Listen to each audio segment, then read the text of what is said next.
Boa noite oficial para vocês. Não escutei, gente. Boa noite oficial. Tem gente bonita aqui hoje? Gente que lê balão? Ih, o pessoal está Falou desanimado, gente bonita, gente. cheguei. Chegou? Sabia que estava faltando alguém. É óbvio, né? Estava faltando alguém. Eu estou gostando desse ursinho que aí, viu, professor? Gostou, professor? Você vai explicar um pouquinho depois, né? Vou falar um pouquinho. O pessoal está um pouco desanimado, eu tô achando, né? Pessoal, bora acordar aí. Aí, ó, tem uma São Paulina ali feliz. Ai, começou já. É isso aí. Eu creio que acho que já está todo mundo aí, né? Podemos iniciar, todos bacaninhas.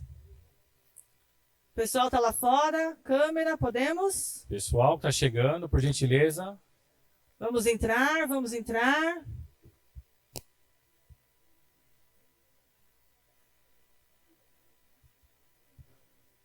Aquelas estão vindo bem devagarinho, olha lá, ó.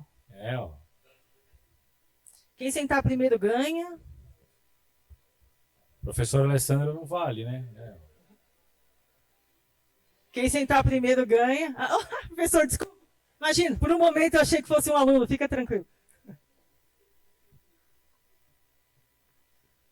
Pessoal da turma de Direito aqui também nos prestigiando. Vamos lá então, gente? Leiam o balão. Estão lendo meu balão? Vou tentar mais uma vez. O pessoal de Direito não sabe ler balão ainda, mas vocês conseguem ensinar para eles como que lê balão. Vamos lá, hein? Boa noite, oficial. Boa noite. Agora está dando um pouco mais de ânimo nesse pessoal, Com né? certeza. Olha, nós estamos aqui porque me entregaram aqui algo bem bacana. Falaram que o tema de hoje é construindo pontes para o sucesso profissional. Quem será que realmente gostaria de falar sobre esse tema? Quem está aí construindo pontes? Será que alguém que está aqui fazendo uma faculdade, querendo se formar, está construindo ponte para um mercado profissional? Não é engenharia não, tá? Será que é um tema interessante? Construindo ponte. Tem que ter uma ponte, tem que ter um passo ali do leio-balão, né? Tem que ter um leio-balão. O professor de Direito está motivado lá, ó. Ele está motivado com as selfies, ó. Eu vou esperar ele, O professor Alessandro está ali, ó, atrapalhando o evento. O professor Alessandro está atrapalhando o evento. Só um minutinho, gente. Daqui a pouco ele vai sentar. Aquela, né? Ele gentilmente, com a sua elegância. Olha, tão sempre, elegante. Né? Ele construiu uma ponte para que a gente consiga aqui ter um sucesso profissional bem bacana. Bem, pessoal, agora a gente estava fazendo assim, chamando vocês um pouquinho para o pessoal entrar. A gente está dando uma interagida aqui que o pessoal está entrando ali, fechando a porta. Agora vamos de verdade? Vamos de verdade. Bem, gente, boa noite oficial de verdade verdadeira agora. Nós gostaríamos primeiramente de agradecer a Deus, a vocês que estão aqui presentes para participar, ao pessoal da turma de Direito que veio prestigiar também e participar aqui do nosso evento, onde nós vamos construir pontes para o sucesso profissional. É, que a gente vai fazer a fusão. Para fazer a construção da ponte mesmo. Lembra? Né? Fusão? Isso. Não lembra. E para isso, não vai lembrar. eu trouxe aqui o meu colega Jefferson para falar um pouquinho sobre o evento. O que vai ser esse evento, Jefferson? Pessoal, primeiramente, boa noite a todos.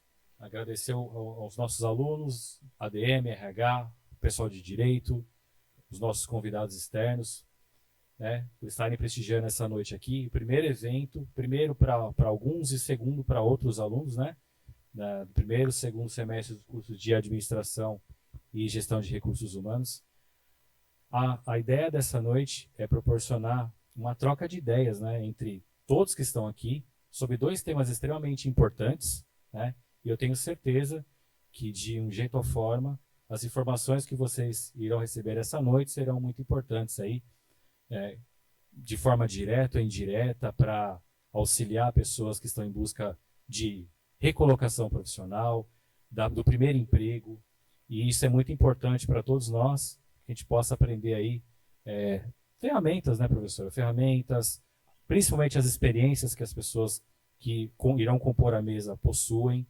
E a ideia é essa, ok? É uma junção bem bacana, né? Porque nós vamos falar sobre a questão do clima organizacional, o impacto que isso pode ocasionar na mente das pessoas. Vocês já pararam para pensar? Quem aqui, de repente, já passou por algum problema em relação à sua liderança? Levanta a mão, por gentileza. Acho que todo quem mundo, aqui, né? de Boa repente, parte. se sentiu mal no seu ambiente de trabalho e teve aquela dor assim que ocasionou transtornos futuros? Levanta a mão, por favor. Então, realmente, o tema é interessante. E, por outro lado, quem teve dificuldade em, de repente, chegar em um ambiente de trabalho, chegar em uma empresa e não saber como se portar. Ah, eu tenho que ir totalmente, igual o pessoal de direito, na estica, porque esse é o melhor papel. Será? Estilo doutor Alessandro ali, ó. Elegância em pessoa. Será? Essa é a pergunta. Mas vamos lá, Gé, me fala aí, por que você está com esse bichinho na mão? Perguntaram para mim se era meu filho, eu falei que não, né? Essa ovelhinha aqui, carneirinho, ovelha, enfim, tem um propósito, né? Então, esse evento também tem uma pegada filantrópica na questão de doação de brinquedos. Então, nós estamos chegando aí próximo ao Natal. Às vezes, nós temos brinquedos em casa que as nossas crianças não utilizam mais. E, em contrapartida, existem dezenas, centenas de crianças, né, que infelizmente não têm um brinquedo. Então, aproveitando a ocasião desse evento, como iniciativa dos alunos e de uma aluna de pedagogia, Sussu, né, a ideia é que, se vocês puderem, por gentileza, fazerem doação de brinquedos. Quem não trouxe hoje não tem problema, a doação vai se estender ainda por um tempo. E esses brinquedos eles serão encaminhados para uma instituição, né, professora? Isso, para uma instituição, para crianças. E assim, pense, de repente tem aquele seu ursinho, aquela sua boneca que está lá ocupando um espaço. Você gosta muito dele, mas ele pode fazer uma criança muito feliz.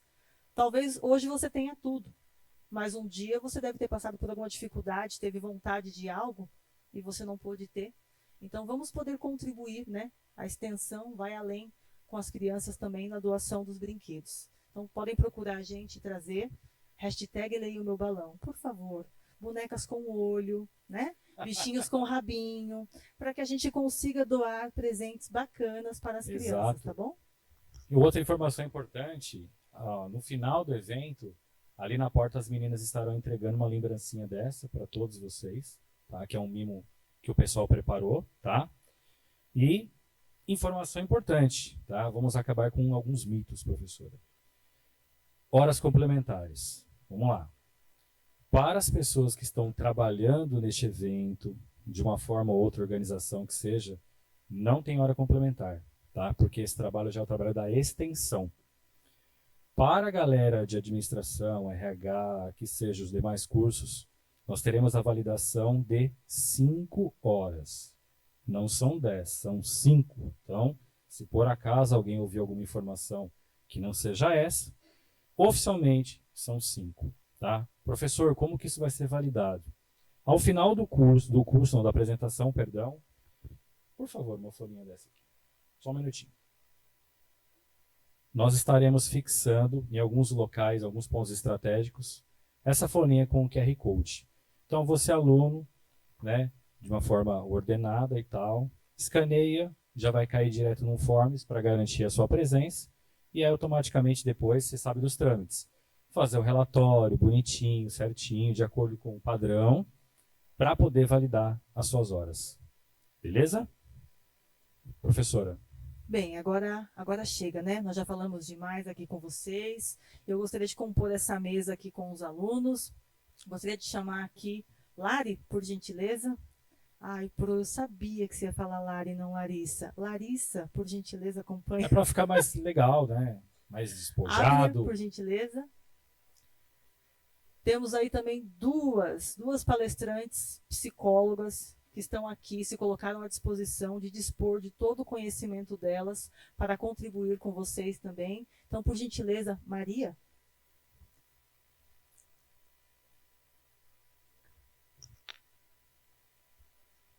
E a Inês.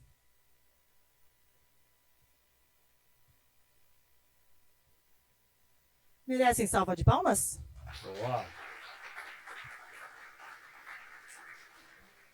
Aquelas. Que rufem os tambores e bora lá começar o nosso bate-papo. E não saiam daí, porque no final tem uma surprise em relação a um fechamento que vai acabar lendo balões e tirando dúvidas de vocês em relação ao tema. Mega Blaster Plus. Isso. Né? Excelente bate-papo para vocês. Sucesso. E muito obrigado a vocês, né? Aos alunos, novamente, a vocês por terem aceito o convite.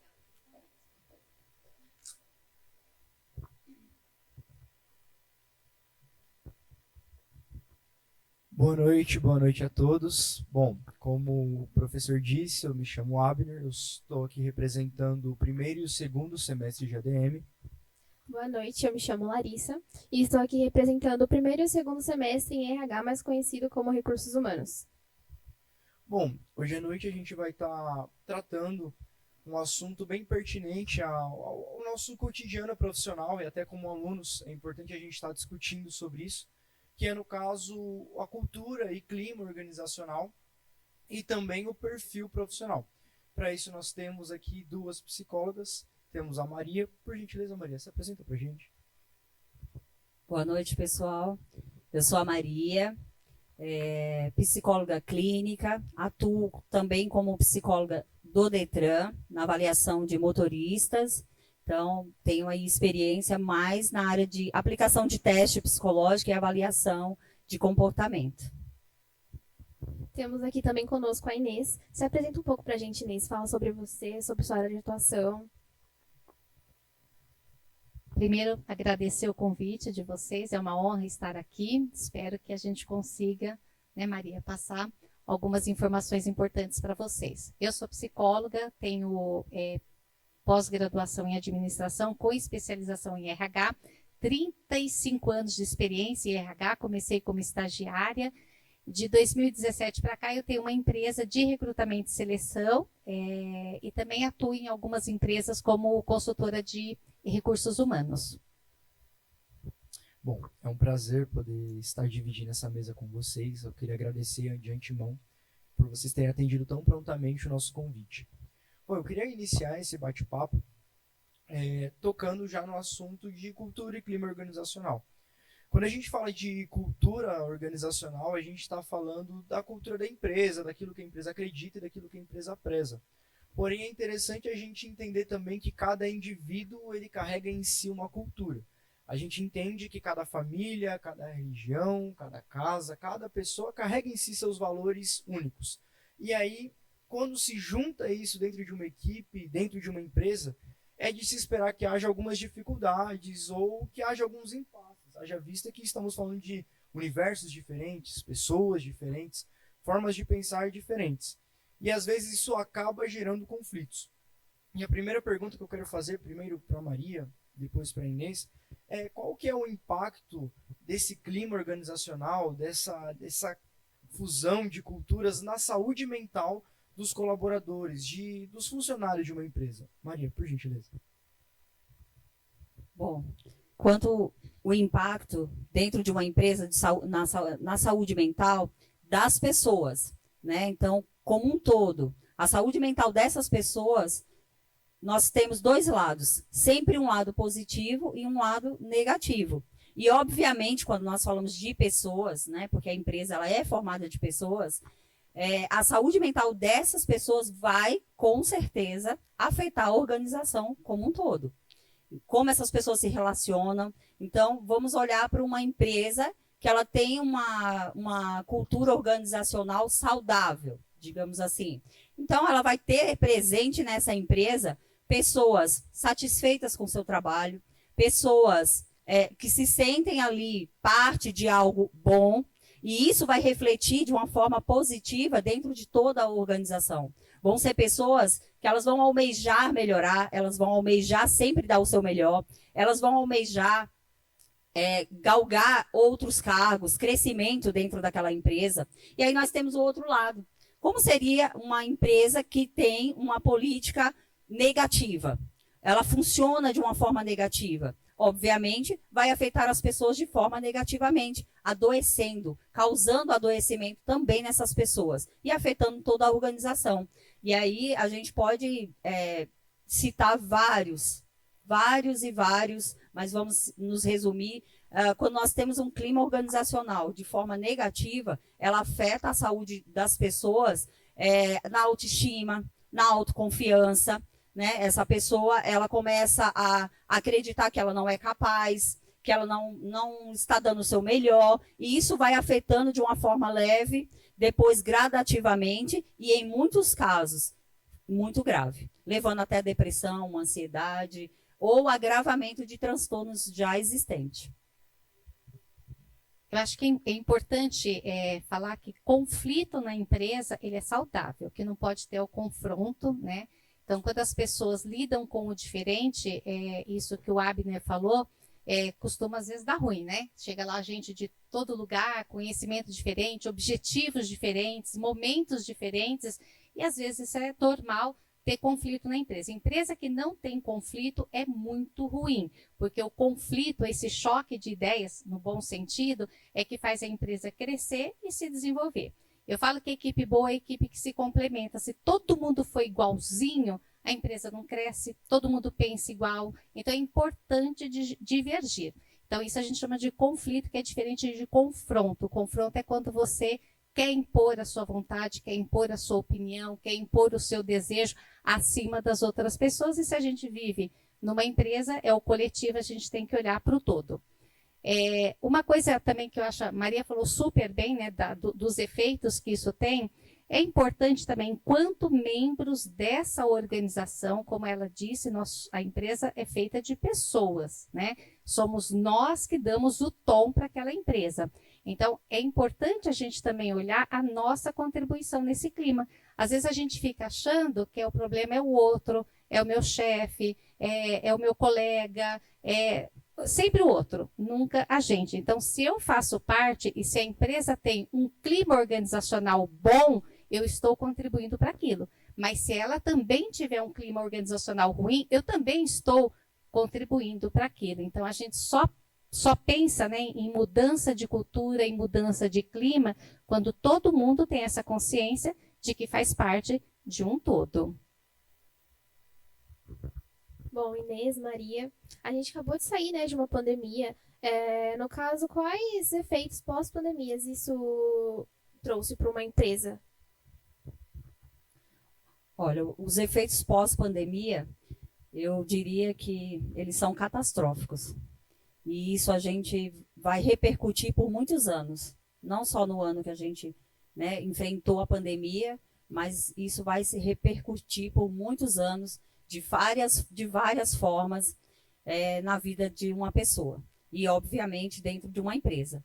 E, assim, o maior prejuízo que as pessoas tiveram, né, ao longo dessa pandemia foi o grande aumento de pessoas com depressão, o grande aumento de pessoas com estresse crônico, com ansiedade, sem condições de prosseguir aquilo que elas estavam fazendo. Pessoas totalmente sem condições de voltar para essas empresas, por conta de muitas perdas. Até mesmo aqueles que não perderam, eles chegaram a presenciar de muito perto pessoas próximas que eles perderam. E uma perda, não sei, acredito que muitas pessoas aqui já perderam alguém muito próximo ou conhecem alguém que perdeu alguém muito próximo. E aí a gente está falando de pessoas que perderam um ente querido, mas nós também conhecemos pessoas que perderam 3, 4, e não é o número, né? É a importância que as pessoas têm na vida uma das outras, né? E isso desestabiliza totalmente a gente quanto indivíduo. Quando a gente passa por uma catástrofe como a gente presenciou da pandemia, os efeitos não vai ser só no indivíduo, vai ser no coletivo, na sociedade, na empresa, na organização, na nossa vida como um todo. Você falou da depressão, da ansiedade, né? A gente está falando de clima organizacional. Olha como tudo se conversa, né? Então, se você está numa empresa onde as pessoas estão doentes, né? Coletivamente, a gente está falando de uma pandemia, né? De proporção mundial. Então, isso faz com que a gente, enquanto pessoas, sofremos. A empresa, né? Enquanto pessoa jurídica, também teve problemas. Mas eu também gostaria de falar do aspecto positivo, né? A gente tem que conseguir enxergar no meio disso tudo. A gente falava em tecnologia, trabalho home office, né? Teletrabalho, há quanto tempo nós tivemos que aprender de uma semana para outra como é que trabalhava em casa, porque foi o que aconteceu com todo mundo, né? Então a gente teve que se virar, o pessoal de TI ficou tudo doido instalando os micros em casa, dando a estrutura. Então teve esse outro lado também, né, da gente ter que aproveitar, olhar para uma catástrofe desse tamanho e enxergar que nós, enquanto seres humanos, a gente tem muita capacidade, muito potencial. A gente superou, né, muitas empresas conseguiram continuar prestando serviço, porque não é porque é pandemia que você está dentro de casa, né, que você não precisa de algum serviço. Todo mundo precisou continuar comendo, fazendo as coisas, atendimento médico, e aí o ser humano veio e deu um monte de ideias e um monte de soluções para resolver. Infelizmente, às vezes a gente precisa chegar numa crise para poder pôr o cérebro para funcionar. Mas é importante a gente pensar também no aspecto positivo, até como uma forma de retomar, né? A Maria falou de pessoas que perderam entes queridos, a gente conhece pessoas que perderam colegas de trabalho e que quando voltaram para o ambiente empresa, dificuldade de ficar naquele ambiente, porque sente o vazio também que aquele colega de trabalho deixou, né? Tem empresas que perderam vários funcionários, então realmente o efeito da pandemia, eu diria que ele foi devastador. Eu não conheço empresa no mundo, nem aquela mais top que tenha previsto no planejamento estratégico dela, que olha, esse ano nós vamos ter pandemia, né? Foi uma coisa muito repentina e a gente teve que aprender a conviver com isso, e ainda estamos vivendo o efeito, e a minha sugestão, né, é que a gente comece também a olhar o lado positivo, até para a gente poder, quem tem essa dificuldade, quem perdeu as pessoas, possam também retomar, né, e seguir a sua rotina. Eu acho interessante que a gente estava comentando no início da palestra, foi dito que o conflito dentro da empresa é muito bom. E assim, a gente tem que concordar que o conflito ele gera crescimento. Só que o que a gente entende, ou pelo menos consegue enxergar nesse cenário pós-pandêmico, onde as pessoas parecem que voltaram desse cenário catastrófico mais intensas, com seus sentimentos à flor da pele, estes conflitos eles sempre agora estão se tornando confronto. Eu queria saber a visão de vocês, se isso não entra na falta de empatia que nós temos dentro da sociedade hoje, e como trabalhar isso dentro da empresa. Como que você, Inês, conseguiria melhorar o clima como gestora dentro da sua empresa neste cenário pós-pandêmico? Bom, uma coisa importante quando a gente fala de clima é não tomar nenhuma decisão ou fazer uma ação por achismo, né? Então, vou dar um exemplo para vocês. Eu trabalhei numa empresa que tinha 200 funcionários. Aí o vendedor chegou para mim e falou assim, nossa, Inês, você é do RH, você não está vendo que o pessoal está insatisfeito? Está todo mundo reclamando da empresa? Está todo mundo chateado com a empresa? Aí eu perguntei para ele, todo mundo quem? Não vou falar não. Falei, você tem que me dizer como é que eu posso fazer alguma coisa se eu não sei o que está acontecendo. Não dá para ser genérico. Todo mundo quem? Aí ele começou a falar, davam 7 pessoas no universo de 200 funcionários. Então, tudo que a gente faz relacionado ao clima, não só ao clima, qualquer trabalho que a gente faça dentro da empresa tem que ser embasado na informação. Então, a ferramenta, né, respondendo a tua pergunta, a primeira coisa que a gente tem que fazer é uma pesquisa de clima organizacional.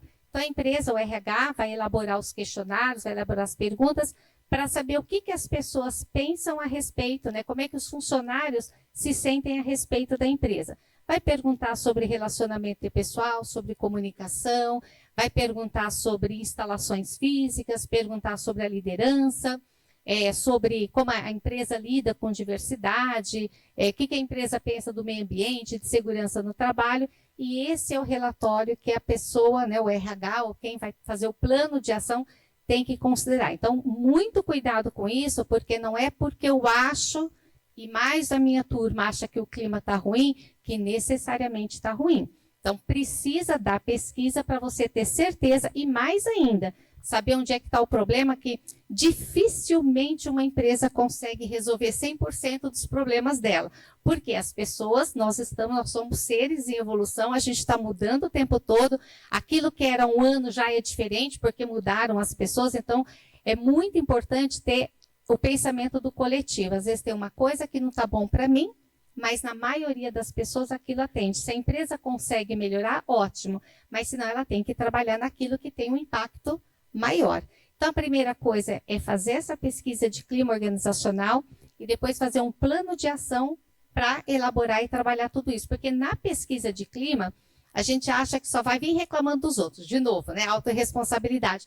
Mas é muito comum na pesquisa de clima os colegas reclamarem dos colegas de trabalho, que você falou da falta de empatia, né? Então, as pessoas chegam, né? Porque ninguém me ajuda quando eu estou precisando, que as pessoas me distratam, ou porque não atende a diversidade.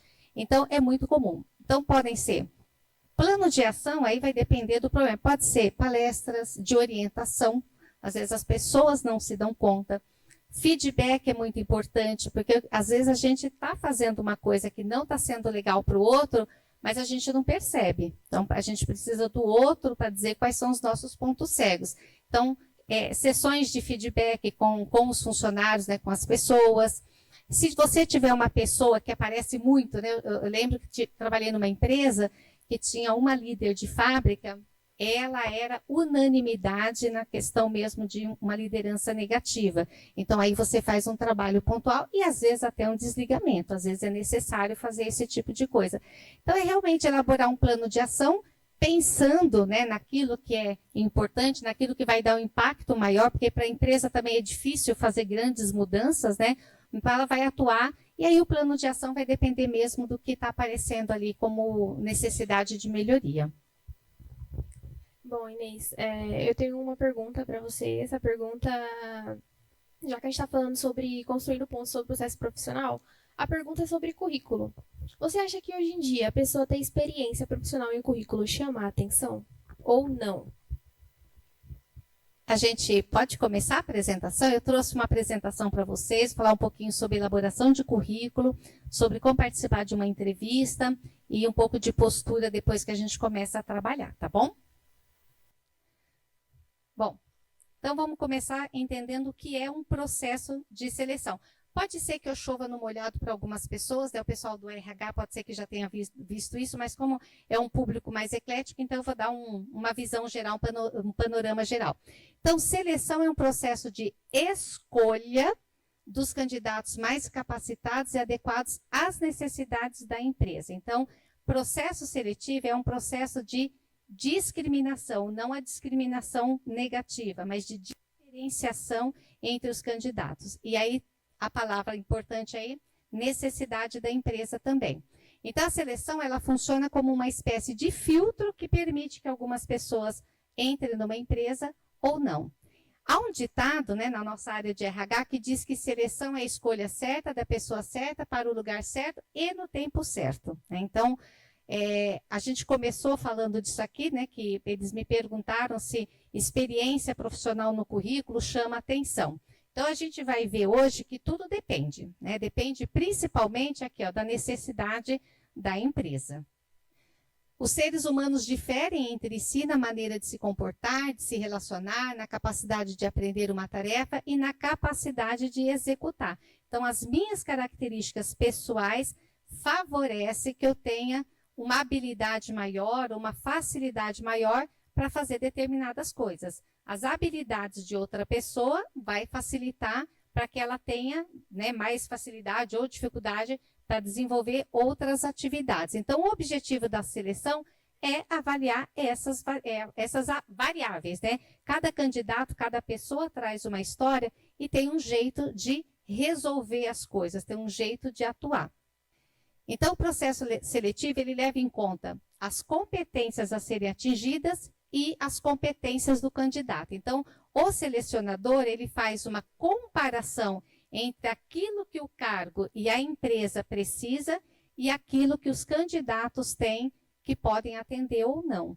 Então, aqui é uma dica importante, o pessoal acha que porque não passou num processo seletivo, é porque não estava apto. Às vezes acontece de uma pessoa não passar no processo seletivo porque ela está apta demais para aquela função. Então, você faltar competência é ruim, mas se sobra competência para a função, também é ruim, desmotivador, né? A pessoa perde o ânimo, às vezes aceita o emprego porque está precisando do trabalho, mas depois de um tempo aquilo passa a ser um problema. Então, o trabalho do selecionador, do processo de seleção, é fazer essa comparação. O que a empresa quer e o que o candidato tem. E por que também é importante falar das necessidades da empresa? Porque as empresas são diferentes. Então, às vezes você está numa empresa mais tradicional e aí para recepcionista, teoricamente, a gente fala, para ser recepcionista, né? a gente tem uma ideia do que precisa, mas às vezes aquele tipo de empresa pode ser um escritório de advocacia, um escritório de auditoria, ele quer alguém com um perfil mais sóbrio, mais discreto. Você vai numa recepção de uma agência de publicidade, lá é completamente diferente. Então, por isso que é importante a gente entender a necessidade da empresa, né? Então, aqui também uma dica, né? Como selecionador, o pessoal fala, fiquei sabendo de uma vaga, eu queria indicar, dá uma força para mim, né? Me ajuda lá. O ajudar lá é a gente avaliar a competência, porque se eu coloco alguém que não está apto para aquela função, ele pode ter o estresse, né? Ou pode se frustrar, porque não consegue trazer resultados. E também o contrário é verdadeiro. Colocar alguém que está apto demais para uma função muito simples, a pessoa também se desmotiva e pode se frustrar também. Bom, então existem algumas técnicas de seleção, né? Então existe a entrevista de seleção, ela pode ser dirigida ou livre, depende do que você vai avaliar. Uma entrevista de seleção dirigida com roteiro é aquela que o selecionador já sabe as perguntas que ele vai fazer. A livre deixa fluir e ele vai conduzindo do jeito que ele acha que é o mais adequado. Tem testes de simulação, né? A dinâmica de grupo é muito comum às vezes acontecer. Dramatização, eu nunca fiz, nunca utilizei como técnica de seleção, mas eu sei que tem empresa que utiliza. Os testes de personalidade, é bom dizer também que teste de personalidade tem que ser usado com moderação.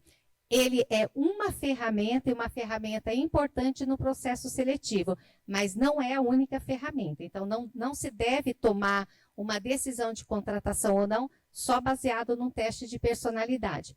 Provas de conhecimento, dependendo da função, a pessoa tem que ter Excel avançado, né? E Excel é aquela coisa, né? Você pergunta, seu Excel, qual é o seu nível? Eu sou intermediário, e às vezes é um basicão. Às vezes a pessoa fala, eu sou intermediário, e já está no avançado. Então, aí se utiliza uma prova de conhecimento, um teste prático, né?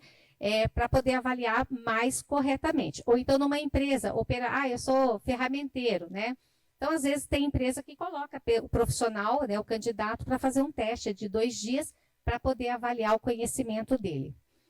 E tem os testes psicológicos, né, que são testes de aptidões em gerais. Por exemplo, né, Maria, que trabalha lá com prova do Detran, utiliza testes, né, psicológicos, mas testes de aptidão, atenção concentrada, ou então usa outros para avaliar outras características da pessoa. Bom, então, eu falei que o processo seletivo tem que avaliar aquele monte de variáveis que tem ali. Então, quais são as variáveis do lado da empresa? O perfil da empresa, aquilo que eu falei, tem empresa que é mais tradicional, tem empresa que é arrojada, tem empresa que, às vezes, o sócio da empresa tem 70 anos de idade, 80 anos de idade, e por incrível que pareça, tem gente dessa idade trabalhando e muito ativamente. Então, tudo isso interfere ali no perfil da empresa. As competências do cargo, o preparo do selecionador. Tem muito selecionador despreparado, né? Então, quem quer seguir carreira nessa área, trabalhar com recrutamento e seleção, empatia é muito importante, você se preparar para a entrevista. O candidato percebe quando você chega lá completamente avoado e seja o que Deus quiser, né? Então, a gente tem que se preparar para fazer uma entrevista. O preparo do requisitante, quem é o requisitante? É a pessoa que pediu a vaga. Então, às vezes, o pessoal do RH faz a primeira entrevista, normalmente é assim, aprovou no RH, passa para o requisitante, para quem pediu a vaga. E, às vezes, aquele requisitante não está também preparado. Então, outra tarefa para o RH, ajudar os requisitantes a fazer o processo seletivo. Preferências do selecionador, né? A gente tem tendência a gostar dos nossos iguais. Então, quem faz processo seletivo tem que ter muito claro que não pode misturar as coisas, né? Não é o que eu gosto, é o que, de novo, o perfil da empresa e competência para o cargo e também preferências do requisitante. Em relação ao candidato, quais são as variáveis? Um currículo bem elaborado, nós vamos ver depois, daqui a pouquinho, detalhes sobre o currículo. A apresentação pessoal, que não tem nada a ver com ser bonito, tá? A gente fala apresentação pessoal, é como você se apresenta para as pessoas, né? Então, tem a ver com cuidado, com asseio, não tem a ver com beleza, até porque beleza também é muito relativo, né? Felizmente, todo mundo gosta, né, de coisas diferentes. O preparo para a entrevista ou a dinâmica de grupo, né? Então, hoje, eu acho imperdoável o candidato que vai muito mal em entrevista por coisa básica. Tem tanto vídeo, tanto material de graça na internet que as pessoas possam ler para se preparar e chega lá completamente no improviso. E prepara ao longo da vida, né? Que é o que a gente estava falando da experiência, que a gente vai ver que em alguns casos isso sim faz a diferença.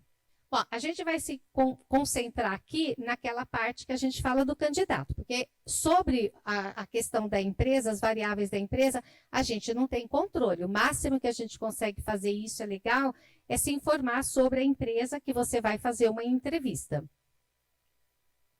Qual é o principal objetivo do currículo? É chamar a atenção de quem selecionará os candidatos, para que te chamem para uma entrevista. O processo seletivo começa com o currículo. O selecionador poderá ter várias impressões acerca do candidato através da apresentação do currículo. Então, quando eu pego um currículo, né, a gente olha se ele foi bem feito, se a pessoa gastou tempo. Aquilo, gente, o currículo é a apresentação de vocês, é o cartão de visita.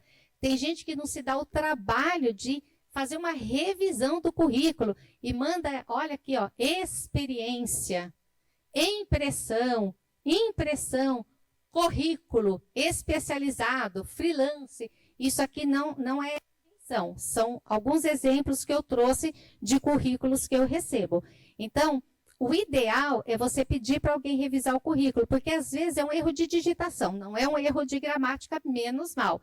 Mas é imperdoável um currículo com erros de gramática. É básico isso, porque aquilo está te representando. Você está mandando para a empresa que você quer o emprego a tua apresentação. Então, o selecionador, quando pega um currículo mal elaborado, com muito erro, difícil de ler, informação errada, às vezes você não consegue nem entender o que a pessoa está querendo colocar, é um currículo que a gente faz assim, ó, deixa de lado. Né? Então, começa pelo currículo. Então, a primeira coisa aqui, os erros de português, todo mundo, isso é básico. Outra coisa, não adianta encher linguiça. Síntese é o principal, que nem eu falei que o currículo diz muito sobre a pessoa. Se eu pego um currículo com 5 páginas, e acredite, isso acontece, né? Se a pessoa vai juntando experiências lá, já está com 50 anos, vai colocar, tem muita experiência para colocar. Cansa. Você acha que o selecionador vai gastar lá meia hora lendo o currículo? Não vai. Então, se você tem muita experiência, coloca aquilo que é mais relevante e sintetiza, né? Hoje o pessoal trabalha muito com o que eles chamam de palavra-chave. Sabe quando vocês vão fazer TCC ou algum trabalho que tem lá, ou no comecinho você coloca a palavra-chave? É a mesma coisa. Para aquilo que você vai fazer a sua vaga, dependendo da vaga, tem algumas palavras-chave. Aquelas palavras têm que aparecer ao longo do currículo. Então, segue como uma dica. Mesma coisa é o oposto. Primeiro emprego. Nossa, mas eu vou colocar o quê? Aqui, dados pessoais e dados acadêmicos e não vou colocar mais nada? Não vai colocar mais nada, porque primeiro emprego, você não tem aquela parte da experiência profissional. Então, não precisa ficar inventando a roda. Primeiro emprego é primeiro emprego. Depois eu vou dizer outras coisas que são importantes e que vocês podem colocar no currículo, mas não é encher linguiça. Descrever a experiência profissional e conhecimentos e habilidades. Aqui que eu falei que é importante colocar as palavras-chave. Então, se você está participando de um processo seletivo para uma vaga de recursos humanos que pede para você ter experiência nos temas A, B, C, D, se você tiver a experiência, porque também não pode mentir no currículo, se você tiver as experiências, essas palavras A, B, C, D têm que aparecer aqui na experiência profissional. Informar todos os períodos trabalhados, se houver muitos, focar no que se relaciona com a vaga pretendida. É muito ruim para o selecionador pegar um currículo que coloca assim, função, assistente contábil, empresa tal, fazia tal, pula. Você tem que dizer quanto tempo você ficou na empresa, porque o selecionador precisa saber quanto tempo de experiência você tem, porque algumas vagas, um dos requisitos é o tempo de experiência. Então, é importante colocar o período. Eu sei que tem gente que às vezes coloca assim, 3 meses, 3 meses, 3 meses, 3 meses, fica incomodado em colocar tudo isso e prefere não colocar. O selecionador já sabe, quando não coloca, eu parto desse princípio, não colocou o tempo de empresa, é porque provavelmente tem uma baixa estabilidade e não quer mostrar isso no currículo. A estética tem que ser agradável, letra em tamanho bacana, que seja fácil de ler. Currículos para vagas bem operacionais, ajudante de carga e descarga, ajudante de produção, ajudante de serviços gerais, eu não olho nada disso, porque eu sei que quem está fazendo aquele currículo é uma pessoa que às vezes tem poucos recursos ou tem poucas informações. Mas dependendo da vaga, vocês têm que olhar para a estética do currículo, tá? Um currículo letrinha pequenininho, o selecionador não consegue ler. Vocês têm que pensar em quem está do outro lado e vai olhar o currículo de vocês.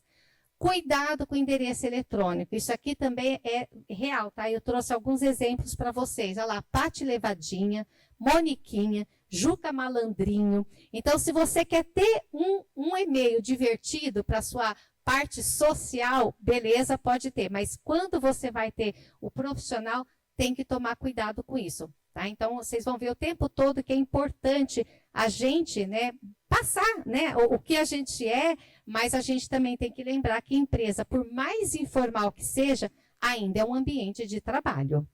Olha lá, eu tinha falado que às vezes quem é primeiro emprego, né, podem colocar algumas coisas. Então, aqui, olha, trabalhos voluntários é muito bem-vindo. Tem empresas que às vezes desempatam o currículo com esse tipo de atividade. Então, se você tem 2 candidatos em igualdade de competência, igualdade de habilidade, que você olha e fala, puxa, se eu pudesse eu contratava os 2, mas eu só tenho uma vaga. A empresa começa a olhar outras coisas. Então, o trabalho voluntário é muito bem visto pelas empresas, atividades filantrópicas, participação em projetos escolares também são apreciados. Primeiro emprego, nunca trabalhou, mas eu faço parte do, não sei se ainda é esse nome, do ADM, não, como é que é, do acadêmico, né? O pessoal fala, né? Eu faço parte de um grupo da faculdade, fiz um projeto super legal. Essas coisas podem colocar no currículo.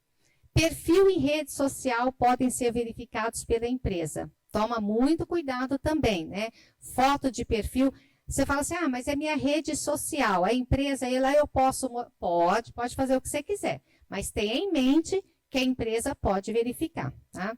Eu às vezes vejo, e você olha, não é para ver postura, né? Gente reclamando do chefe, reclamando do emprego, reclama de tudo, né? Você começa a ver lá a postagem da pessoa, é só reclamação. Já está dizendo alguma coisa sobre aquela pessoa. E eu não quero gente negativa na minha empresa, né? A gente está falando de clima, esse tipo de pessoa que vem e acaba complicando ou tumultuando mais ainda uma coisa. Não colocar as qualidades pessoais, deixa que os próprios entrevistadores descubram as suas qualidades. Porque o papel aceita tudo. Então, tem gente que coloca lá, organizado, produtivo, calmo, tranquilo, trabalho bem em equipe, faço relacionamento interpessoal, sou empreendedora, sou proativo, um monte de coisa. Fio, né? O selecionador, ele pode até olhar aquilo, mas o que vai valer é realmente a entrevista e não o que você colocou. Eu acho desnecessário colocar as qualidades pessoais. Colocar dados pessoais, atentar-se para o telefone, precisa ser disponível.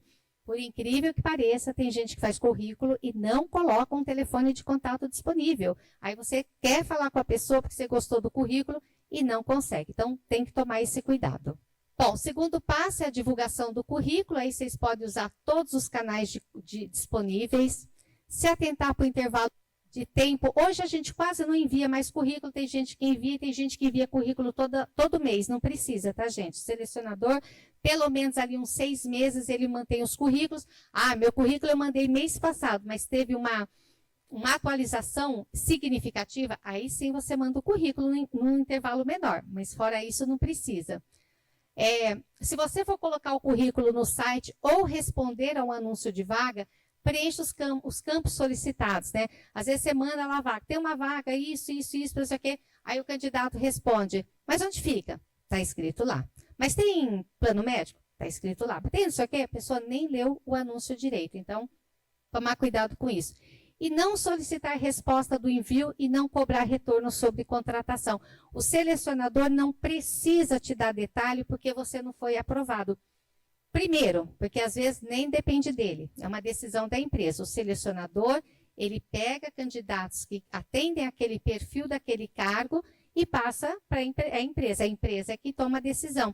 Às vezes o selecionador nem sabe por que a pessoa foi reprovada. Então, tem candidato, mas você pode me dizer por que eu fui reprovada? Para eu melhorar, para isso aqui. Não peçam isso, porque eu particularmente faço de 50 a 60 entrevistas brincando por mês. Eu não tenho condições de dar feedback para 50, 60 candidatos todo mês, tá? Então, é uma coisa que a gente não faz.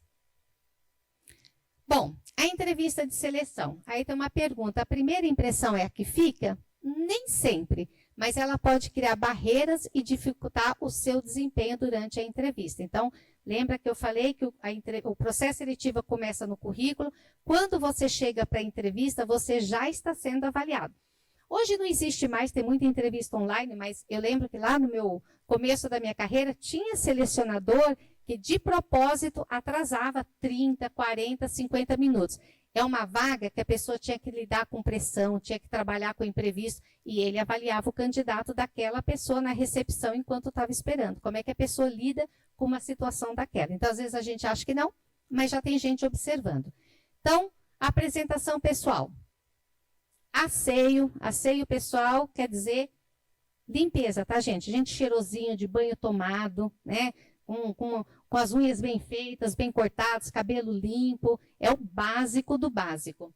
Usar roupa adequada para a vaga e para a empresa. Você vai fazer uma entrevista de seleção, na dúvida vai no meio termo, não muito social e não muito esportivo e à vontade. Nunca, mas nunca chegue atrasado e também não chega muito cedo, né? Então tem gente que se atrasa e acha que tudo bem, tem gente que chega muito antes. Eu prefiro os que chegam antes, né? Os que chegam atrasados já começa com uma imagem negativa na entrevista. A não ser que realmente seja alguma coisa muito justificável. Eu tenho uma amiga que ela morava em Campinas e era uma vaga de emprego em São Paulo. Ela saiu de madrugada da casa dela para chegar na empresa, era às 10 horas, lá no centro comercial em Santa Amaro. Pegou um acidente na rodovia, era para chegar às 10, ela chegou às 11h30. A selecionadora não quis falar com ela. Eu achei desrespeitoso, porque é uma pessoa que vem de uma outra cidade, 200 quilômetros, tudo pode acontecer, então é mais difícil. Mas, normalmente, só sobre circunstâncias, assim, alguma justificativa boa. Tem candidato que dá lá um migué na gente, tenta dar uma desculpa do atraso, mas o selecionador também percebe, né? Às vezes é melhor você ser sincero. Bom, eu não vou entrar no detalhe, tatuagem, piercing, alargadores, porque assim, eu sei que hoje é muito comum, né? Quando eu comecei minha carreira 30 anos atrás, era raridade, existia preconceito mesmo. Hoje não existe, eu não conheço uma empresa que limite a contratação por conta disso. Mas aqui eu coloquei para vocês tomarem atenção por conta de alguns requisitos que a empresa precisa. Então, por exemplo, eu tenho uma empresa que ela é de cosméticos, uma indústria de cosmético. Quem trabalha no laboratório não pode ter barba. Então, eu já faço esse comentário e tem um candidato, tem uns 15 dias, o candidato falou para mim, olha, a minha barba eu não tiro. Se tiver que ser sem barba, eu prefiro não concorrer à vaga. Então, é bacana que fale isso pro selecionador, porque se realmente não tiver como, nem entra. Então, eu coloquei aqui mais para vocês avaliarem. Indústria de alimento, indústria química, remédio. Então, tem algumas regras da vigilância sanitária que podem interferir. Quando eu falo do piercing, é mais no sentido, por exemplo, tem algumas fábricas, né, que proíbem, o pessoal tem que tirar aliança, tira brinco, corrente, não pode trabalhar com nenhum adorno, né, por uma questão de segurança. Então, quem usa, né, piercing também tem que se atentar a isso. Dependendo da atividade, pode ser que não possa usar dentro do ambiente de trabalho. Então, isso aqui é mais por uma questão de segurança e de norma. Bom, e vá preparado para esperar, né, porque se a entrevista atrasar muito, isso pode afetar o seu humor. Aí você já chega lá na sala com o selecionador querendo chutar o balde já, né? Então, bom, durante a entrevista, seja você mesmo. Se você estiver nervoso e ansioso, pode falar para o entrevistador, né? É comum primeiro emprego, primeira entrevista. E às vezes tem selecionador que é mais... Você também tem que sentir o selecionador. Tem selecionador que é mais leve, dá mais abertura. Tem selecionador que já é mais fechado, não te dá essa abertura. Na entrevista fechada, evite resposta monossilábica, né? O entrevistador, o selecionador pergunta sim, não, é, foi, aham, às vezes nem fala, aham. Então, toma cuidado com isso. Mesmo se for uma pergunta direta, consegue colocar ali umas 3, 4 falas, né, na sua resposta. Vá preparado para a pergunta aberta. Às vezes tem perguntas do tipo, me fale o que você espera desse emprego. E aí sempre ser claro e conciso, tá? Evitar divagar muito e dar muito rodeio. Nunca usa gíria, nunca. E se você não entender a pergunta, pode pedir para o entrevistador repetir. É melhor do que responder uma coisa que não tem nada a ver com o que ele está querendo saber. Bom, não tenta ficar adivinhando o que o entrevistador está achando de você, né? Porque às vezes a gente está na entrevista, será que está gostando? Será que está gostando? Será que eu respondi certo? Isola, né? Tenta se concentrar ali na entrevista. Não se distraia, né? É comum também, vai começar uma entrevista, a pessoa toca o celular. Então, vai entrar numa entrevista, deixa no silencioso. São detalhes que não pode esquecer. Então, às vezes está no meio da entrevista, toca o celular e desculpa, vai lá e desliga, já quebrou. Nunca fale mentiras. Você pode dar informação que te valoriza, mas não inventar, né? Por que isso, né? Às vezes a gente quer tanto uma vaga que a gente acha que se a gente contar uma historinha a mais vai dar certo. Mas é aquilo que eu falei. A médio e longo prazo isso é ruim até para você, porque você entrou para fazer uma função, uma atividade que não é o que tem o seu perfil, não é a sua cara, e isso pode te trazer aí frustração e estresse. Se possível, se informe sobre a empresa, né? É muito legal quando a pessoa já vai para uma entrevista sabendo sobre a empresa. Às vezes a vaga é confidencial, o selecionador não abriu o nome, tudo bem, mas se você sabe para qual é a empresa, dá uma olhadinha lá. Observe a postura corporal, né? Tem um livro que fala O Corpo Fala. Então, a gente pode estar mudo, mas pode estar falando muita coisa. E o selecionador, ele presta atenção no que você está dizendo aqui e no que você está dizendo aqui, né? Então, um sinal bem clássico, a pessoa está na entrevista assim, ó. Selecionador já viu, pode ser nervosismo da entrevista? Pode, mas pode ser um sinal de ansiedade, uma pessoa muito ansiosa. Então, a gente está o tempo todo, o que é ansioso, ele vai parar aqui, daí ele vai batucar na mesa, ele vai fazer alguma coisa. Então, eu falo que entrevista de seleção, o selecionador, ele levanta hipótese. Então, você chegou lá, começou a pisotear, ele falou, ele está pensando, acho que é ansioso. Aí ele vai começar a fazer perguntas para ir investigando se aquela hipótese que ele pensou é verdadeira ou não. Então, é assim que funciona o processo seletivo. Então, a gente tem que prestar atenção o que a gente está dizendo. Eu dei 2 exemplos simples, né? Que o sinal de arrogância é a pessoa que tem um olhar vindo de cima para baixo, né? A preocupação exagerada, peito aberto, né? Então, o selecionador está olhando tudo isso. E timidez, né? Pessoa que não olha para o entrevistador. Não que seja um defeito, tá? Para os tímidos, tem um livro que chama O Poder dos Tímidos, né? É feito por uma escritora norte-americana, que ela diz que os tímidos são excelentes para trabalho que exijam concentração, eles não precisam ficar conversando, então produzem mais. Então, isso não é um defeito, viu? Mas é uma característica. É só para você saber que se você é tímido, você tem que trabalhar numa função que convém ali com o seu perfil. E não usar vícios de linguagem, tá? Né? Então, entende? Olha, fique à vontade, mas não abuse da informalidade, excesso de brincadeira só atrapalha. Tem gente que chega tão leve, ou às vezes querendo ser leve, para poder dizer que não está nervoso, e aí que exagera a mão, né? Nem pensar, gente, nunca pense em fazer piadinha na entrevista, por incrível que pareça, tem gente que faz. E, de novo, vocês podem chegar sério, e aí vai sentindo o entrevistador. Se é um entrevistador que fala um pouco mais leve, você também pode ser mais leve. Mas tem um limite, porque às vezes o entrevistador quer saber como é que você se comporta num ambiente informal. De novo, por mais informal que seja um ambiente de empresa, ainda é um ambiente de empresa. Então, a formalidade, ela pode ser um pouco menos formal ou mais formal, mas sempre exige um certo nível de formalidade. Foque na vaga oferecida. Às vezes você está lá fazendo uma entrevista para auxiliar administrativo e a pessoa te pergunta sobre a vaga de supervisor. Nem entrou para ser auxiliar e já está querendo ser supervisor. É muito mais fácil, às vezes, você ser promovido e ter oportunidade na empresa depois que você está trabalhando lá em qualquer outra função e você mostra o seu potencial, do que às vezes já querer entrar lá em cima. Não fale mal das empresas anteriores, nem tampouco dos seus ex-chefes. Por mais que eles mereçam, não façam isso. É muito de mau tom você reclamar da empresa onde você trabalhou, né? Então, você pode dizer o motivo. Então, às vezes, você saiu de lá por quê? Vamos supor que você trabalha numa empresa de empréstimo consignado. É aquela que faz você enganar os velhinhos para fazer o consignado. Você tem que bater meta e você tem que dar um jeito dele assinar lá. Você não precisa falar isso. Você pode falar, eu saí porque eu não concordava com algumas políticas da empresa. Pronto. Se o entrevistador pergunta, mas quais políticas eram essas? Ah, a gente tinha que enganar as pessoas para poder ganhar. Não tem problema, você vai falar porque ele pediu mais informação. Então, evite falar mal do chefe e da empresa. Bom, e como é que eu melhoro a carreira profissional, né? Então, pular de galho em galho, atraído por novos desafios ou um salário melhor, ou até mesmo dificuldade em lidar com problemas do dia a dia, pode atrapalhar a carreira no futuro. Passar por diferentes empresas sem entregar resultados torna o currículo pobre, né? Então, essas pessoas são guiadas pelas oportunidades que aparecem e não percebem o impacto disso na carreira.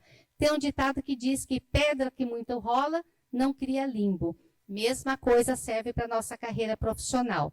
Então, você entrou numa empresa, ficou 3 meses, não gostou? Ok, faz parte. Você entrou na outra empresa, fez 3 meses e não gostou?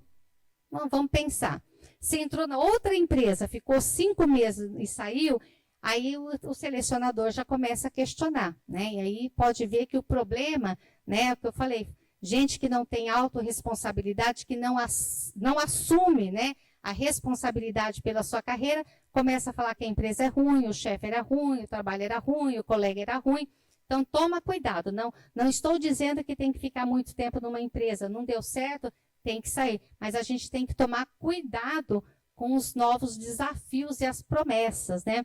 Às vezes a gente recebe promessa de emprego que você fala, nossa, é o que eu queria. Você chega lá, não é nada disso. Então, tem muita empresa também que vende o que não é. É muito comum candidato, às vezes, falar, obrigado, eu não quero mais aqui porque eu já fui contratada, aceitei uma proposta. Depois de 1 mês, manda mensagem, Inês, se aparecer a vaga, você me chama de novo? Lá não deu certo, não era bem aquilo, o salário que prometeram, não estão pagando. Então, vocês têm que avaliar, porque não é só o salário que conta. No começo da carreira, né, é positivo experimentar áreas diferentes, mas a certa altura passa a ser fundamental estabelecer um foco profissional e se especializar. Se você não para em lugar nenhum, você também não ganha experiência profissional. Bom, e aí a gente conseguiu o emprego, né, deu tudo certo, passou na entrevista, começou a trabalhar. E aí, como é que eu vou me comportar? Então, eu vou dar aqui algumas regras muito básicas que servem para qualquer empresa. Por quê? Porque a gente diz que cada empresa tem a sua cultura, né? Que é o que a gente falou. Depende muito. Cultura de empresa, gente, é uma coisa difícil e demorada de mudar. Então, é muito importante que vocês conheçam a empresa que vocês trabalham ou que vocês estão entrando para não se frustrar. Porque vai chegar lá e tem coisas que tem que mudar? Tem. Às vezes até a empresa tem ciência de que aquilo não está bom e tem que mudar. Mas essa mudança, às vezes, ela é demorada, né? Então, o que eu vou falar aqui é que serve para toda empresa e que vai ajudar muito no clima organizacional. Primeira coisa, ser gentil, né? Falar bom dia, dar um sorriso para todas as pessoas. Acho que a gente tem... isso é uma questão de educação até. Mesmo aquele que não merece a sua gentileza, a gente tem que tratar com gentileza. Assumir os erros, né? Ninguém é perfeito, principalmente se você está em começo de trabalho, né? Novo no emprego, é normal errar, mas às vezes a pessoa também está há bastante tempo e às vezes uma distração, alguma coisa acontece, a gente erra, então assumir os erros também é importante. Oferecer ajuda, né? Às vezes as pessoas, tem gente que é descarado, né? Vai, me ajuda aqui que eu estou precisando, não vou dar conta. Tem gente que sofre calado e não pede ajuda. Então, o bom colega de trabalho é aquele que também observa e fala, puxa, tá difícil ali para a pessoa, não está dando conta, posso oferecer ajuda também. Tem espírito de equipe, né? Hoje a gente fala que tem um ditado em RH que a gente fala assim, você entra às vezes pelas suas habilidades e é demitido pelas suas características ou pelas suas competências, né? Então, às vezes, pelo comportamento, né? Às vezes a pessoa tem um currículo excelente, mas ele não tem um comportamento que agrega. Eu trabalhei numa empresa que tinha um engenheiro e ele fazia manutenção de máquina de impressora, mas é uma máquina de impressão que só tinha no Chile e não tinha no Brasil. Ele era extremamente especializado. Ele era um nojo, ninguém gostava dele, ele não se dava bem com ninguém, ele chegava para trabalhar a hora que ele queria, ele falava para o chefe dele o que ele queria, porque ele sabia que ele não podia ser mandado embora, porque se aquela máquina tivesse um problema, só ele sabia consertar. O que a empresa fez? Contratou uma pessoa, foi colocando do lado, foi de lá, demorou 1 ano, mas a empresa conseguiu demiti-lo, foi quase uma festa na empresa, né? Então, olha, espírito de equipe, você pode ser o bambambam, você pode ser o melhor, pode ser a pessoa especialista, mas se você não trabalhar em equipe, já não valeu. Às vezes compensa uma pessoa que tem um pouco menos de habilidade, mais um comportamento bom, do que uma pessoa com muita experiência, que foi uma pergunta que vocês fizeram.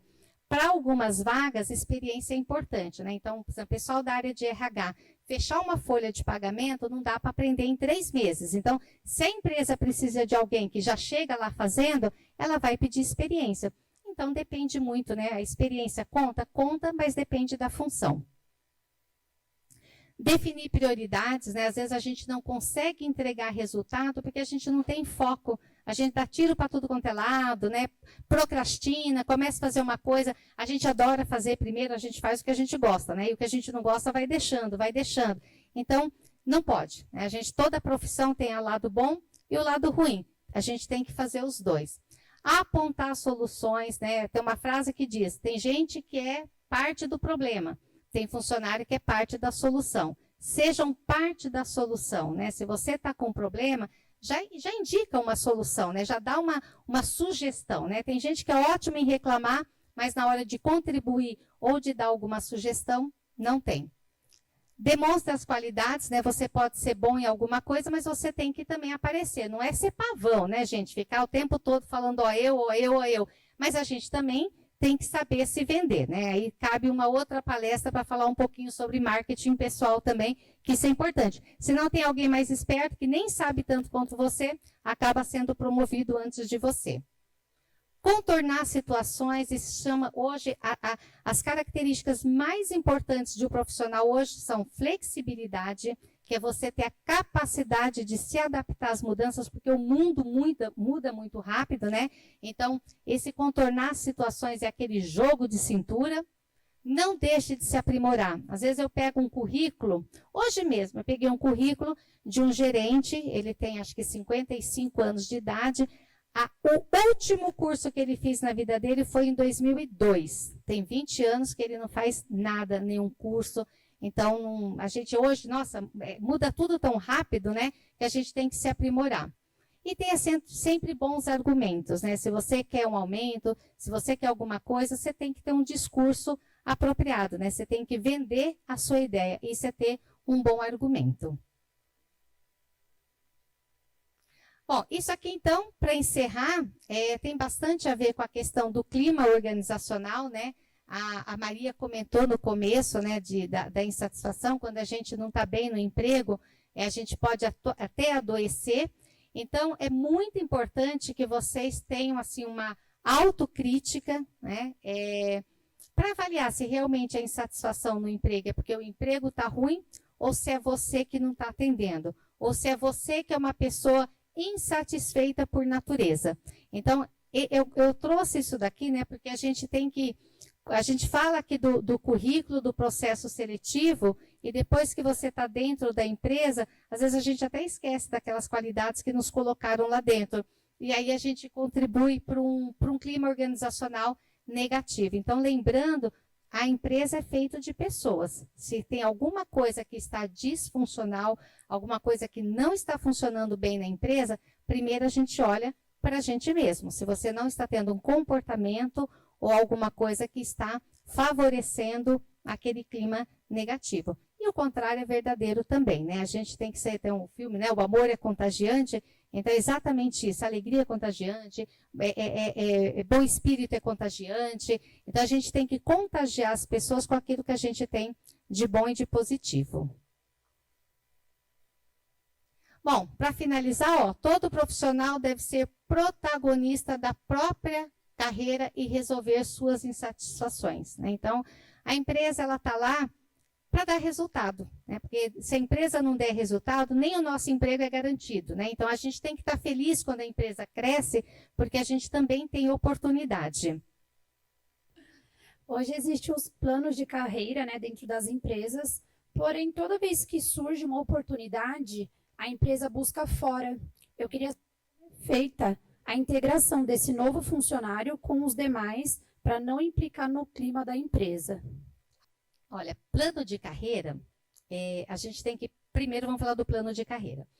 Empresa pequena, dificilmente dá para ter plano de carreira. Então, às vezes, o plano de carreira bom numa empresa pequena é você ir agregando novas funções para o seu trabalho e atividade, porque a gente fala da carreira em Y, mas também que é uma função técnica, você não sobe para um cargo de gestão, mas você pode se tornar o júnior, pleno, sênior, né, esse tipo de carreira, você pode se tornar um especialista dentro da sua área. Então, quando você agrega outras funções, isso é importante também. Empresa pequena, eu enxergo muito mais isso como benefício, porque não adianta. Você fala assim, hoje eu sou analista de RH, estou aqui há 5 anos na empresa e eu queria já ser analista e sou assistente. Você pode até ter o conhecimento de um analista, mas se a empresa não precisa de um analista, precisa de um assistente, ela não pode promover, porque depois aquilo passa a ser um problema para ela administrar depois os salários, né?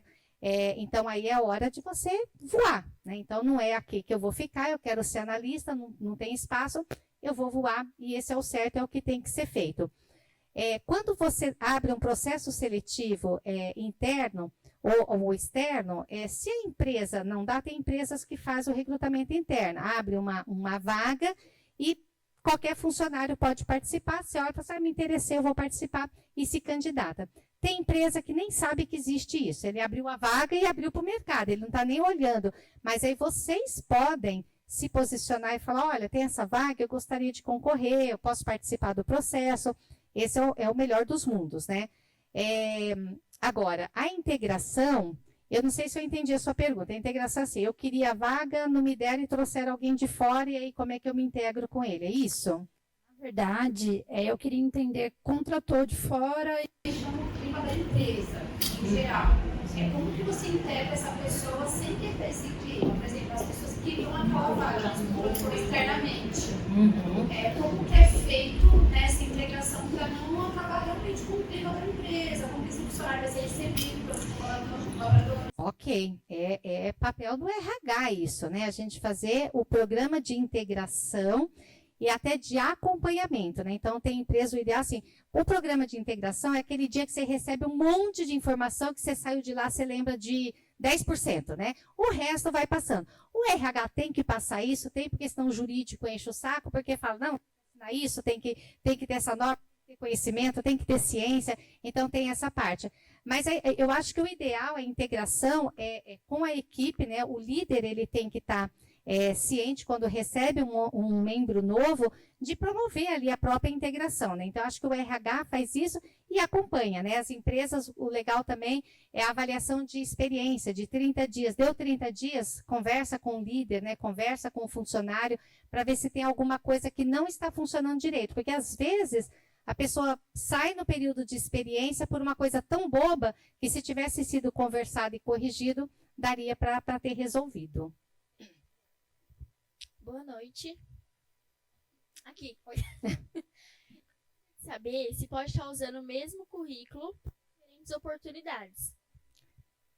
Olha, eu acho, na minha opinião, pode, se você é especialista numa coisa, porque não tem muito o que mudar, né? Agora, se você está numa função mais genérica, auxiliar administrativo, que às vezes o auxiliar administrativo ele pode atuar dentro do RH, dentro do financeiro, no departamento de compras, lá no PCP da produção. Então, aí, se a vaga é para um auxiliar administrativo de produção, eu acho que é legal você preparar o seu currículo onde evidenciam mais essas atividades ou as competências que você tem para aquela área. Então, não dá para fazer currículo muito diferente, você vai adaptar, né? Ou principalmente o objetivo, né? Porque tem gente que usa o objetivo à disposição da empresa.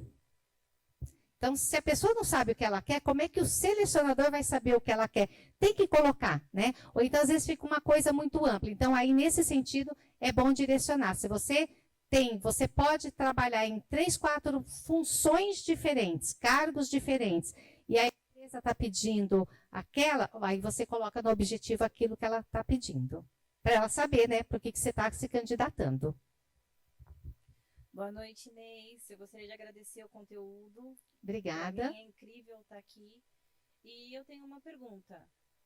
O LinkedIn hoje, ele substitui os currículos que a gente faz em papel? É melhor se colocar a amostra no LinkedIn do que entregar pessoalmente um currículo? Olha, pessoalmente é muito difícil, né? Só se a empresa pede mesmo. Acho que tem empresa, a maioria nem aceita mais o currículo no papel, né? Eu não dispenso o currículo. Eu, particularmente, não gosto de modelão pronto. LinkedIn, às vezes eu recebo currículo do LinkedIn que não tem nem o dado do contato.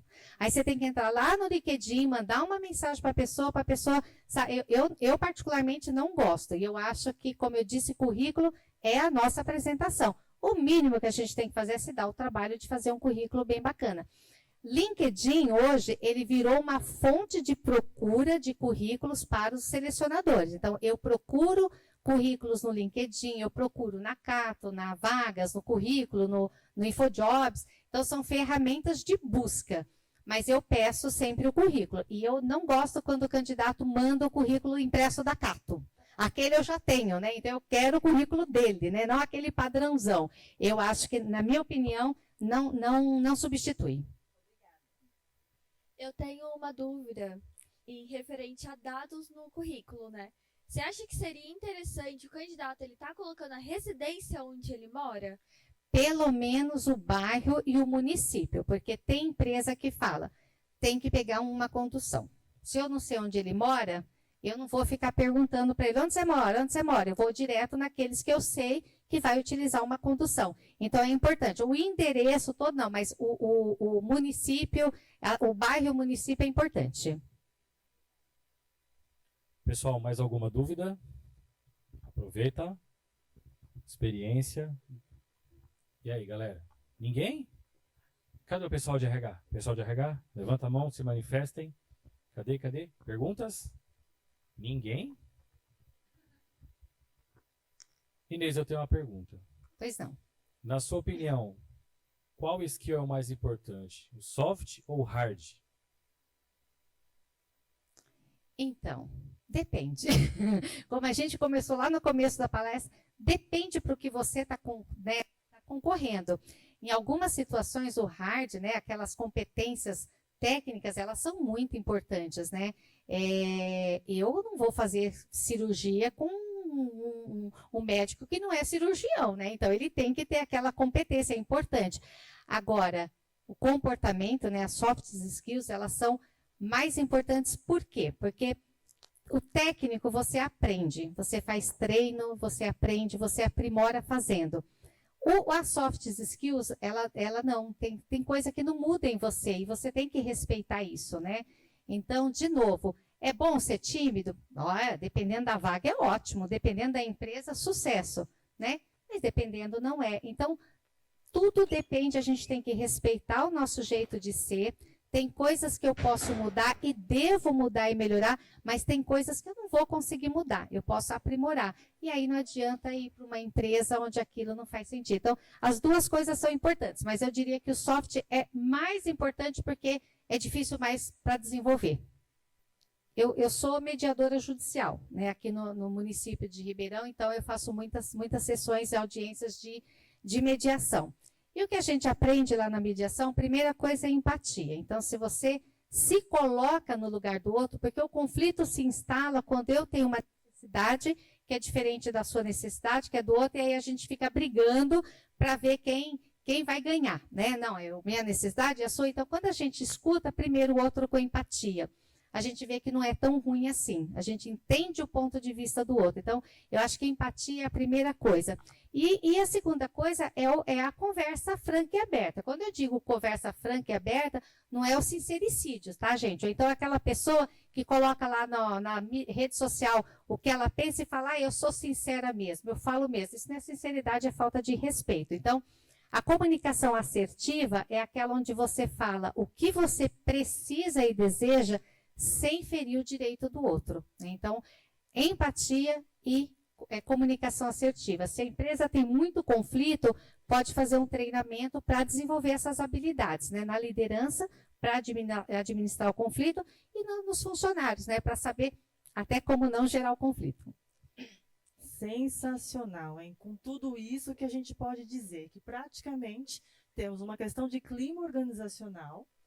Esse clima organizacional pode ocasionar vários problemas, como foi dito aqui pela Maria, problemas psicológicos, transtornos, tantas coisas. Além disso, tem um impacto até em relação a como agimos, como vestimos, o que somos, e tudo isso vai dizer realmente o que será de nós no mercado. Então, todo esse composto que foi dito até agora, até aqui, com a explicação fantástica, tanto da Maria, quanto também aqui da Inês, mostrou o quê? A ponte. Vocês estão conseguindo enxergar a ponte agora?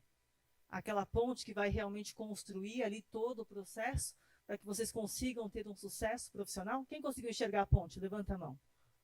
Conseguiram enxergar a ponte agora? Viram quantos itens? Eu estou vendo vários balões ali, Inês.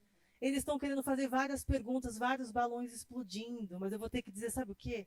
Cenas dos próximos capítulos. Porque nós tiramos aqui, sugamos a Inês. Gratidão, Master, aí, por todo o apoio. Obrigada pelo convite. Tudo que você fez. Obrigada. É maravilhoso. Eu não sei se a Maria ainda está por aí. Maria está lá, ó. Maria, por favor, venha até aqui. Jefferson, professora Juliana, por gentileza. Professor Alessandro, estejam todos conosco aqui. É um momento de gratidão. É um momento mágico, né, onde nós temos que agradecer aqui toda a equipe. Não sei se todos vão conseguir subir aqui, mas pelo menos o pessoal aqui do back-office, né? Toda a emoção, a equipe, temos aqui os fotógrafos, quem está fazendo parte do processo, apareçam, por gentileza, senão eu vou abrir as cortinas. Obrigada. Estão educados, ó. Todos aqui. Eu queria agradecer também a presença da turma do pessoal de Direito aí, muito bacana da parte de vocês também vir nos prestigiar, a equipe também de Administração e RH, que está conosco, e dizer assim, estou aqui com o time. Estão chegando. Pode vir, todos aqui, time, para que a gente. O time completo para dizer o quê? Como a Inês estava dizendo. Não adianta mas tem que ser uma composição.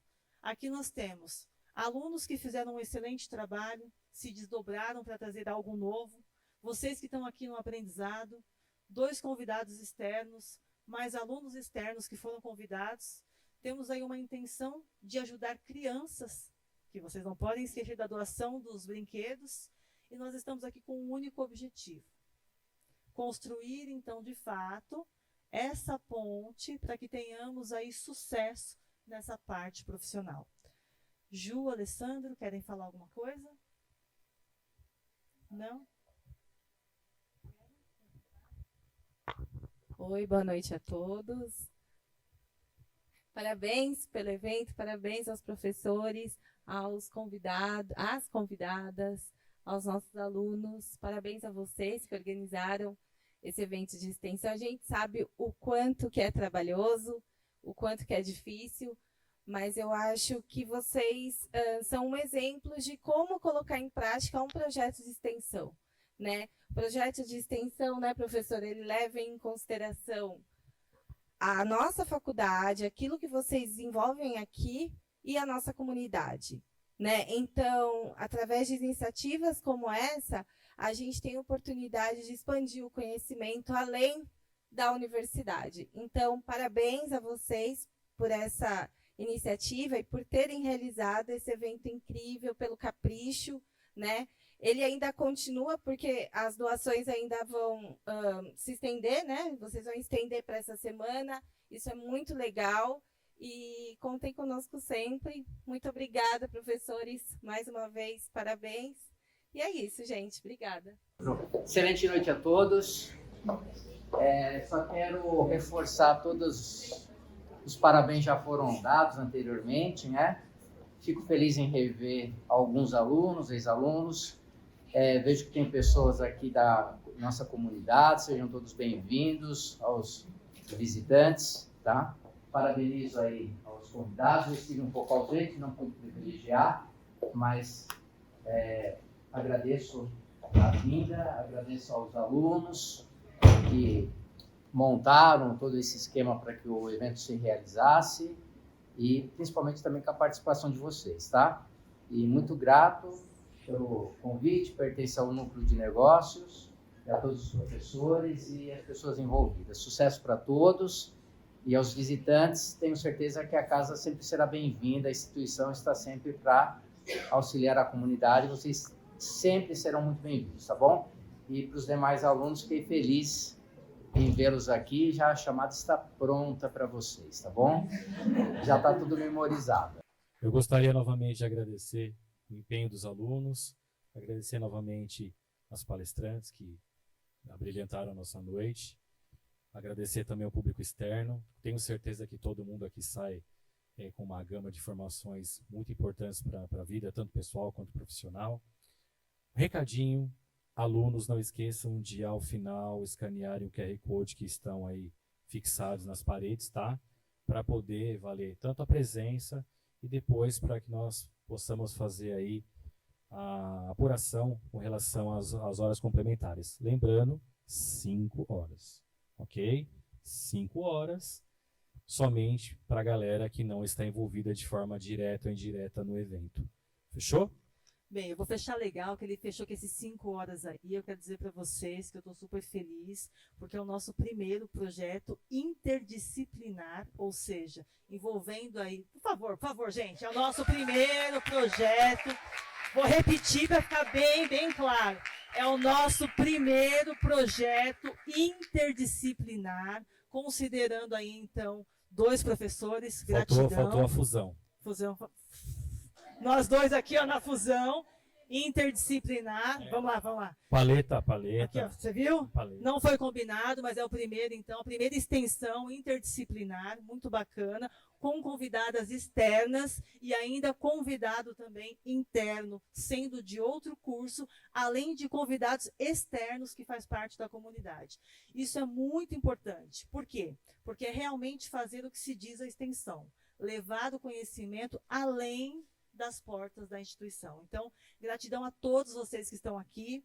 Para nós aqui, tudo o que aconteceu é quem sabe faz ao vivo, mas o que vale é que foi concretizado o nosso primeiro. É isso aí, gente. Gratidão, gente. Beijo do gordo, muito bem. Agora deveria fechar as cortinas, mas a gente não combinou. Pessoal, vamos com Deus. Tchau. Obrigado.